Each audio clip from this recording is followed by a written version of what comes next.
Pour la fête des mères, nous vous proposons de célébrer des femmes connues ou anonymes. À Genève, une balade contée était organisée aujourd'hui, rendant hommage à celles qui ont contribué à façonner la ville dans leur milieu, à leur époque. Martial Gérardin, Flore Amos.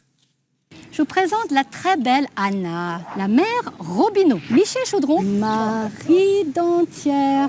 Et vous avez de la chance, parce qu'avant, il y avait un buisson ici. Arracher les buissons et rendre visible, enfin, le rôle des femmes dans la cité. C'est la fête des mères, bon prétexte pour raconter les dames qui ont fait Genève.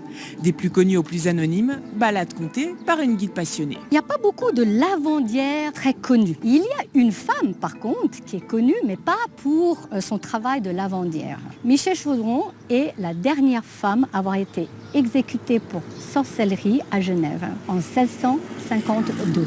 Histoire extraordinaire ou ordinaire, la visite organisée par Genève Pas Cher revient sur les lieux où ces femmes ont laissé leurs empreintes, parfois de manière très surprenante. Nous sommes maintenant au 19e siècle. Étiennette Robineau, la reine du marché.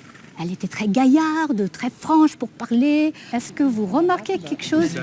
La mère Robineau était certainement atteinte d'hirsutisme. Je trouve assez remarquable cette force, cette énergie que les femmes peuvent avoir et qui est toujours sous cloche. Plusieurs de ces femmes, c'est la première fois que j'en entends parler. Ça fait plaisir de voir qu'on leur accorde la place qu'elles méritent. Anna, elle a dansé avec le tsar Alexandre Ier, 2 fois, qui était une fine diplomate quand même et qui représentait Genève assez bien dans toute cette partie mondaine en tout cas. Et dites-moi, vous, qu'est-ce que vous avez d'extraordinaire? Je ne crois pas que j'ai quelque chose de vraiment extraordinaire. Je suis une femme parmi tous ces autres.